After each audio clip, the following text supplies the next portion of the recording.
Well, hello there, my brothers and sisters. Josh Packard. Welcome to another episode of The Golden Image of Churchianity is a Lie. Today I want to talk to you about why I call this channel The Golden Image of Churchianity is a Lie. And it's all going to be in Daniel 3 today. Um, Daniel 3 is where I saw it. Daniel 3 is where it became crystal clear to me. I mean, there's other things like the golden calves and all these ideas of the bronze serpent. I mean, there's just many other instances where we see people bowing down and worshiping these golden things, which stand completely in opposition to Christ, by the way, because Christ came not golden. He came of flesh, a bone, as a carpenter, born in a manger, just a normal, everyday dude.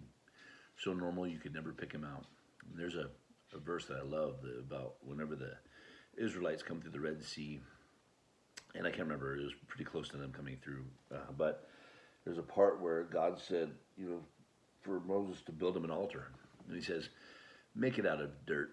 And he says, if you make it out of stone, he says, don't lift any tools upon it, for in doing so you will defile it. So it's just going to be plain. He says, neither shall you make stairs upon mine altar, for thereupon you shall reveal your nakedness. So it's like everything, Christ was not exalted. He was plain and ordinary. He was just, God doesn't want the golden stuff. That's not what he's about, you guys. He wants something else. And so anybody that's trying to offer God their best, or they have some sort of idea of the proper worshiper in their mind that they fall down and bow before, or any idea of a proper person, or if they're trying to mold themselves after any image or after any idea or understanding or of some sort of idea of a better Christian or a better whatever they're going to be, then they are still subject to the golden image of churchianity or the golden image of Nebuchadnezzar, which is by extension the golden image of Satan. There's going to be a lot of references in Daniel 3 about, there's going to be some references to the Tower of Babel, to Cain and Abel, which is everywhere. But I want you guys to see that there is no spoon. There is no golden image. There is nothing. There's just you. There's no, like Kung Fu Panda says, there's no secret ingredient. There's nothing. It's just you. And that's what God has purchased. And that's what is perfection before God. You're a part of a process that you have nothing to know about. You don't know anything about what's going on or what you're being used for to even judge as to whether or not you're adequate for the uses that God has prepared you for. You've never seen another you to compare yourself by. There's something telling you you're not adequate, and that's called sin. And in your efforts to try to appease that sin or to convince yourself that you're not under sin, you go about to establish the works of the flesh. In order to do so, though, you have to make a golden image to bow down to. So there's only one way out of it, is to see that you are holy because Christ is holy, that you are right because he is right, that you have nothing left to do or to change, that he will transform you as he sees fit. So whatever you are now, no matter, of course, if you're doing things that are unlawful, you're breaking the laws and doing things, well, you're reaping the repercussions of that. But anyone who is literally in love with the Lord, trying to serve him, know that you are adequate before him because he made you that. So, and from that position of adequacy is the only place you can actually serve him. So in the position of iniquity, going about to establish righteousness, you separate yourself from God and you fall from grace and you tread his blood underfoot and put him to an open shame because you're saying his sacrifice was not right nor enough. So that being said, it is enough. You have been reconciled. You will never be torn from his hands. Period. Okay. Now let's go ahead and jump into Daniel 3 today. And again, this is only the passage where it became crystal clear to me, which it should have, a long time ago, but it never did because I'm stupid and I'm a plumber. So I just want to end up, this is kid to kind of get you into the idea of what's going on here, is that Nebuchadnezzar and Daniel just had relayed Nebuchadnezzar's dream to him, showed him the meaning. Nebuchadnezzar is convinced now that there's this, that he's part of the holy gods. And so Daniel asked that his three friends, Meshach, Shadrach, and Abednego, would also be counselors with him. And Nebuchadnezzar said, cool. And so then now we're setting up 3-1 now. Nebuchadnezzar the king made an image of gold, whose height was 60 cubits, and the breadth thereof 6 cubits. He set it up in the plain of Dura in the province of Babylon. Then Nebuchadnezzar the king sent to gather together the princes, the governors, and the captains, the judges, the treasurers, the counselors, the sheriffs, and all the rulers of the provinces to come to the dedication of the image which Nebuchadnezzar the king had made or set up. Okay, then he's going to check this out.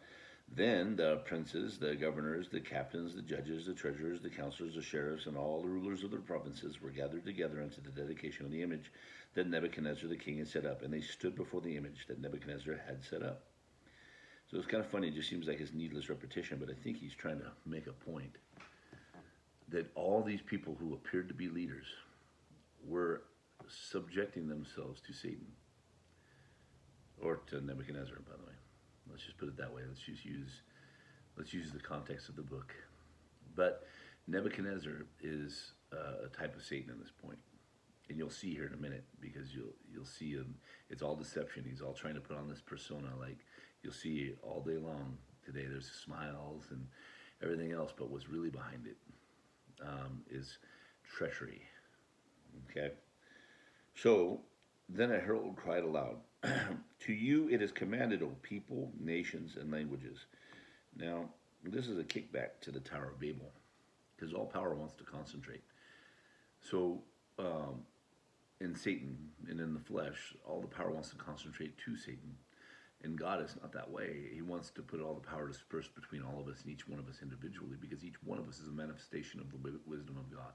So an infinite God is being manifest through us to show his manifold wisdom.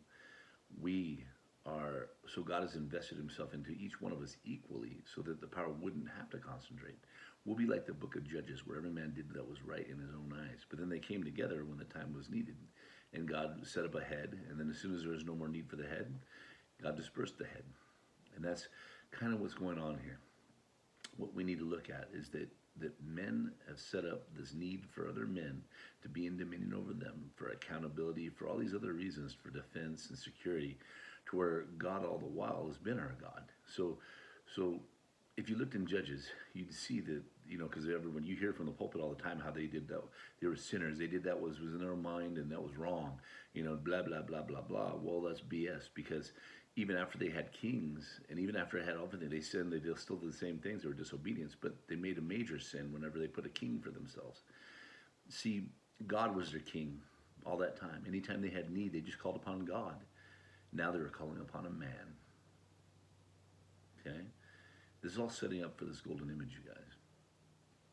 So look around you. Do you have the authority in yourself to make decisions spiritually, or do you have to defer to your pastor or to some elder or somebody else? Do you have the authority in yourself, or do you pass it on and give it to someone else? Because if you pass it on to someone else, then you're working for Satan's system. Sorry. So that at what time you hear the sound of the cornet, the flute, the harp, the sackbut, the psaltery, the dulcimer, and all kinds of music, you shall fall down and worship the golden image that Nebuchadnezzar the king had set up. And almost all the Christian music I hear today is for this very purpose. It's to get you to bow down to that golden image. It's always reminding you of your need for salvation, your need for reconciliation, your need to overcome your sins, your need for your overcoming your brokenness, and everything's all reminding you of your iniquity before God, and it's all so sad, and it's all flowery, but it's all serving the enemy. Every little bit of it. It's all serving the system of the church. It's all trying to convince you of your need for somebody to be your leader,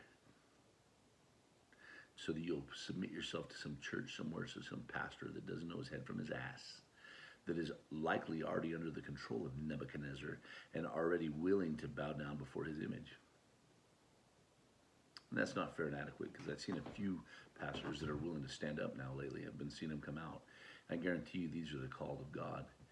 The ones that are just sitting being nice and pretty and just being nice and tolerant, those are agents of Satan. They're not good, they're just nice. And nice is just the same as evil in God's eyes. Okay. And whoso falls not down and worships the same hour shall be cast in the midst of a burning fiery furnace. And everyone's so afraid of the fire. Everyone hears fire and they think, oh no, it's fire. We're going to burn. No, no. But we'll see somebody in the fire here shortly. Therefore, at that time, when all the people heard the sound of the cornet, the flute, the harp, the sackbut, the psaltery, and all kinds of music, all the people, the nations, and the languages fell down and worshipped the golden image that Nebuchadnezzar the king had set up. And Satan rejoiced, because we all bowed before him. We all served him and acknowledged him over God. All nations and languages, the entire world. Sound familiar? For this reason, at that time, a certain Chaldeans came near and accused the Jews. They spoke and said to the king, Nebuchadnezzar, O king, live forever. Thou, O king, hast made a decree that every man that shall hear the sound of the cornet, the flute, the harp, the sackbut, the psaltery, the dulcimer, and all kinds of music shall fall down and worship the golden image. And whoso falls not down and worships, that he should be cast in the midst of a burning fiery furnace. There are certain Jews whom thou hast set over the affairs of the province of Babylon, Shadrach, Meshach, and Abednego. These men, O king, have not regarded thee. They serve not thy gods, nor worship the golden image which you have set up. But everyone else did. Then Nebuchadnezzar, in his rage and fury, commanded to bring Shadrach, Meshach, and Abednego. They brought these men before the king. So it says right here, he's in fury.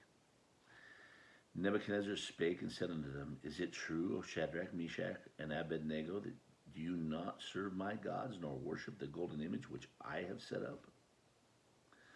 Now, if you be ready, that at what time you hear the sound, the cornet, the flute, the harp, the sackbut, the psaltery, and the dulcimer, and all kinds of music, you shall fall down and worship the image which I have made.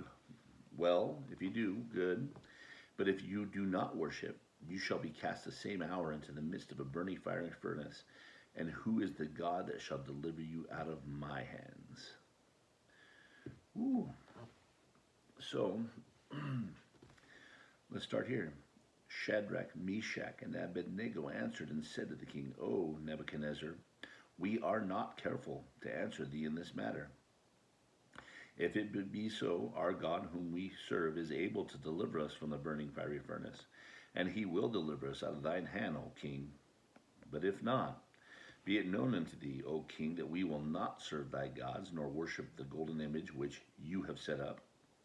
Then Nebuchadnezzar was full of fury, and the form of his visage was changed against Shadrach, Meshach, and Abednego. Therefore, he was looking all sweet and nice, and all of a sudden he just went into a rage. Because this is what's hidden.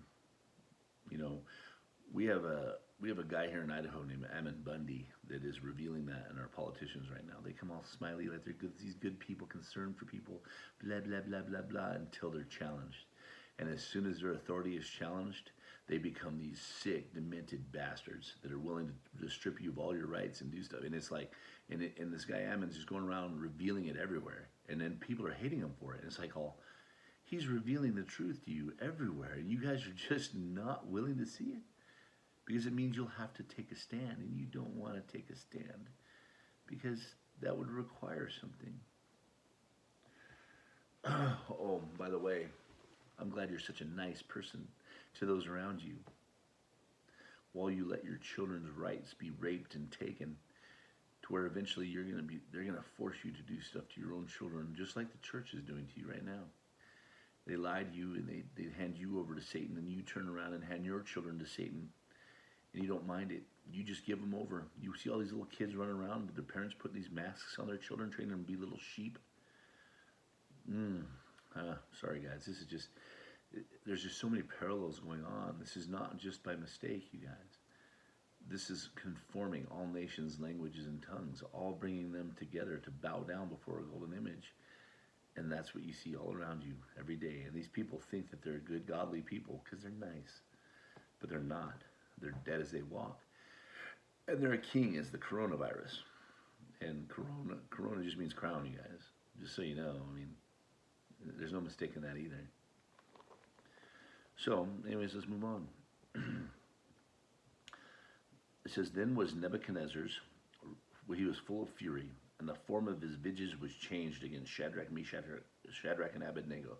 Therefore he spake and commanded that they should heat the furnace, one, 7 times more than it was normally heated. And he commanded the most mighty men that were in his army to bind Shadrach, Meshach, and Abednego, to cast them into the burning fiery furnace. Then those men which were bound in their coats, their hosen, and their hats, and their other garments, and they were cast in the midst of the burning fiery furnace. Therefore, because the king's command was urgent, and the furnace exceedingly hot, the flame of the fire slew those men that took Shadrach, Meshach, and Abednego. And these 3 men, Shadrach, Meshach, and Abednego, fell down, bound into the midst of the burning fiery furnace. So they fell down bound, which is a really, really interesting concept, because in the fire, they're going to be moving around, walking around unbound. Then Nebuchadnezzar, the king, was astonished, and he rose up in his haste and spake and said unto his counselors, did we not cast 3 men bound in the midst of the fire? They answered and said unto the king, true, O king. He answered and said, lo, I see 4 men loose walking in the midst of the fire, and they have no hurt, and the form of the 4th is like the Son of God. So every day we see the lake of fire. We see all these things. We see that Christ baptizes with the fire. We see God coming down in the fire on top of the mountain of Mount Sinai. We see the fire is always coming down out of heaven. We see everywhere we see fire is always a reference to God. Yet, you guys, everyone's still afraid of going to the lake of fire. They're afraid of being baptized by a fire. They still think it's hell because you don't know the Lord. You're going to go to the fire. Everyone goes to the fire. Just so you know, just some people are going to be able to abide it, and other people are not. You know, and if we go in the fire and our works survive, we shall receive a reward. But if our works are destroyed, we shall suffer loss, though we ourselves shall be saved, but as through fire. You guys got to understand, the fire is where Christ always is. It's the righteousness of God. We can't be with him unless we're willing to face the fire. And I'm talking about persecution and everything else. You know, I face persecution all the time. I mean, people call me names, and they tell me, what a cult leader I am. I get persecution from the church, and I get it from the world. I get it from everywhere. But it's still not that big a deal yet. All it is just name calling. People just trying to make you feel uncomfortable, trying to get you to conform back to their little world. Tell you all the reasons why you should come back under their chains with them. I haven't resisted to the point of blood yet. There's guys out here that are standing, and they're way tougher than me. And I aspire to be like them, And when the time comes, I'm sure God will. But I want to put myself around men like, Ammon Bundy, or, all these people I'm trying to surround myself are all men that are willing to stand. They're good men. They're not nice men. I'd rather not be nice. I have a guy at work, Steve, who's a believer, and he's the same way. He's all a hothead. He's just all fired up, and I'm like, oh well. And he said something about how he's not, he's not perfect. I said, no, you're good. He says, what? I said, you're a good man. I said, good men are willing to do terrible things for the right reasons. So nice people are not. They're just nice. They're pretty much worthless. You might as well they'll just get trodden underfoot. They're just doormats. We're not like that. God does not call us to be nice. He calls us to be good. And good means kicking some ass when the time comes, you guys. For the right reasons, in defense of our families and our homes and our nation. It's time to get a little crazy. You haven't even resisted. I mean, I talk to all these Christian men that just go out and wear their masks. They just bow down, and then they think they're tough. I see guys out there that kick the shit out of other people physically, but they just get right in line with the rest and bow. Bah. And they wear these shirts that, I saw a guy wearing a mask the other day that says wolf, not sheep. And I'm like, oh, bullshit. You're a sheep calling yourself a wolf. You might be a tough sheep, but you're still a sheep. It's just so funny, man. These big tough men that think they're it. And you see all these people, these counterculture people with afros, and they have their queer stuff all over them. That they have all this countercultural stuff, and they think that they're all these badass, but they're still wearing their mask, conforming right along the rest with all the anti-conformists, bowing down. And it shows you. But it's been so nice walking around and meeting the people that I meet, because they're not wearing masks and they're good people. And you talk with them, and almost every one of them is a believer. They're all patriots, all of them. And it's just funny. And I see these women are tougher. There's women that are tougher than all the men, because they're willing to face the persecution and the opinions of their neighbors. But all these big tough men, what are they going to call me? They have a name for you. That's called pussy. Okay. So then he says, then Nebuchadnezzar came near the mouth of the burning fiery furnace and spake and said, Shadrach, Meshach, and Abednego, you servants of the Most High God. Well, he couldn't tell that they were servants of the Most High God until they abided in the fire. Until they went into the fire and it didn't hurt them. He says, come forth out of the midst of the fire. And the princes, the governors, and the captains, and the king's counselors, being gathered together, saw these men upon whose bodies the fire had no power, nor was there a hair of their heads singed, neither were their coats changed, for the smell of the fire had passed on them, nor the smell of the fire had passed on them. So, you got to notice, though, that their bonds were gone, right? So nothing was burned on them except the bonds that held them captive. And this is what the fire does. It sets us free, you guys. We have to go into the fire. We have to be baptized in the fire, because the fire is where we're set free. And I can't help but notice that the men that were throwing Meshach, Shadrach, and Abednego in the fire, they died before they got to the fire, but they still went in the fire. I don't know how that kind of happened, unless they went in willingly.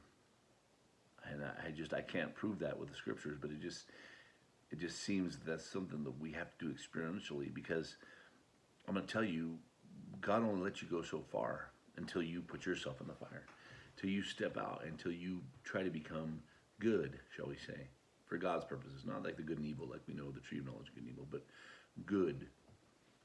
So,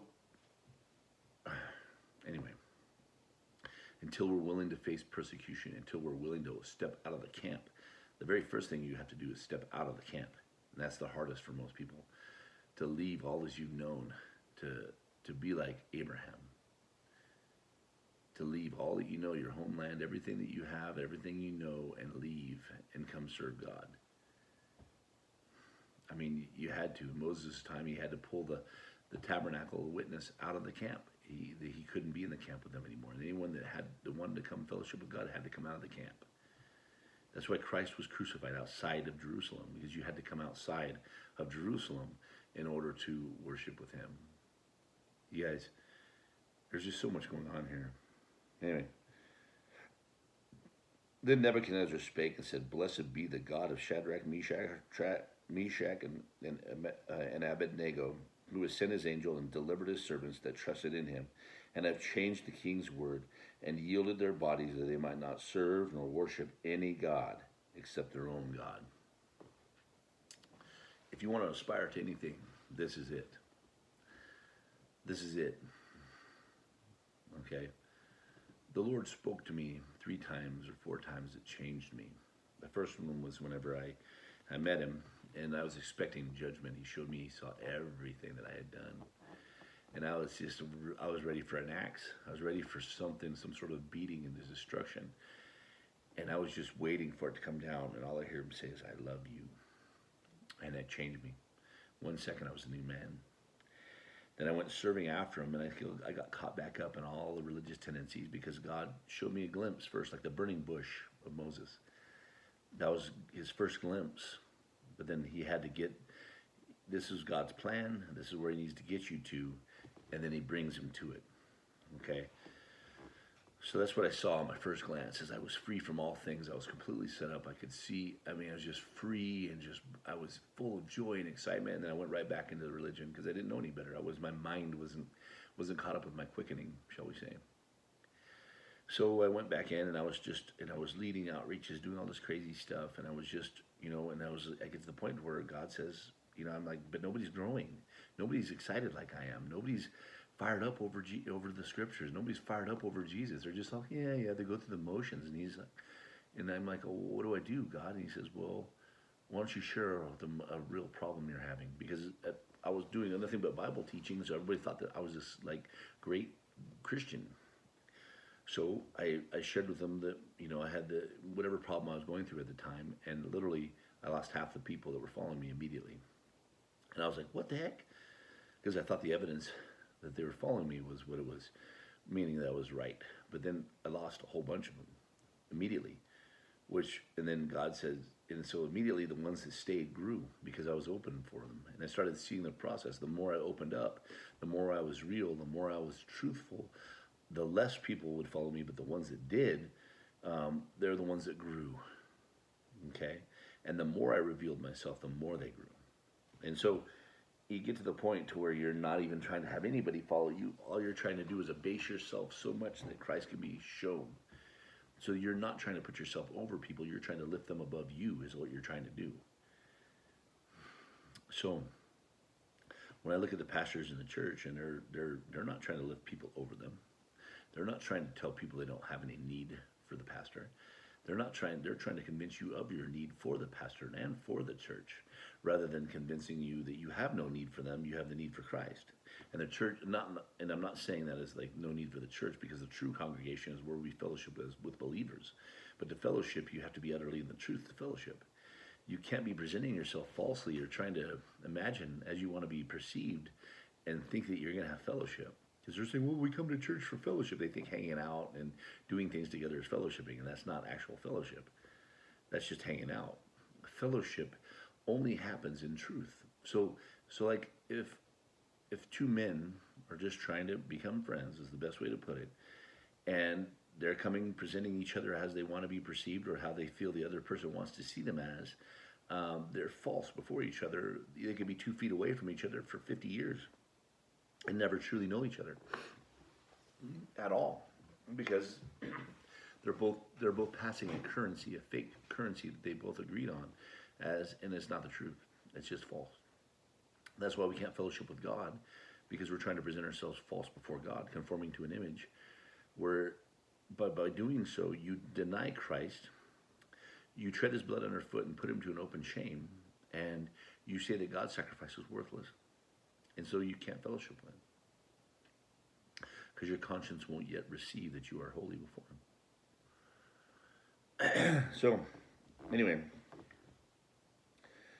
but these men that were willing to step outside the camp and not listen to all these other rulers and leaders and everything else, but they listened to God alone, then they were brought forth and manifest before those leaders to show that they were right and they were the ones that were the ones that should have been followed. And then Nebuchadnezzar says, therefore I make a decree that every people, nation, and language which speak anything amiss against the God of Shadrach, Meshach, and Abednego shall be cut in pieces, and their houses shall be made a dunghill, because there is no other God that can deliver after this sort. Then the king promoted Shadrach, Meshach, and Abednego to the province of Babylon.